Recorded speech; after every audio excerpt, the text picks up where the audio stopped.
తీర్థాలు మేము వెళ్ళిపోతున్నాం అన్నారు. రమణులు ఎప్పుడు అది రమణుల ఆశ్రమం అంటే ఒప్పుకునేవారు కాదు. నాకేం లేవు, నాకున్నది ఈ మట్టి కమండలం ఒక్కటే అనేవారు. ఆయన అన్నారు, బయటికి వెళ్ళిపోతే పెట్టేవాడెవడో వాడు పెట్టాలనుకుంటే ఇక్కడున్నా పెడతాడు, ఇక్కడ దొరకనిది బయటికెడితే దొరుకుతుందనుకోవడం అవివేకం కాదా అన్నారు. పెట్టేవాడికి అరణ్యంలో ఉన్నా పెట్టడం వచ్చు అన్నారు.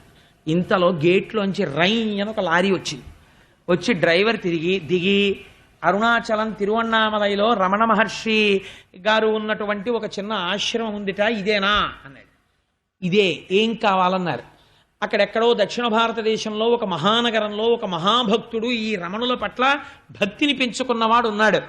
ఆయన స్వామివారికి 6 నెలలకి సరిపడ దినుసులు పట్టుకెళ్ళి దింపి రమ్మని వెనక తాను వస్తానని పంపాడు. లారీ తొందరగా వెళ్ళిపోవాలి, దింపేసుకోండి అని దింపి వెళ్ళిపోయాడు.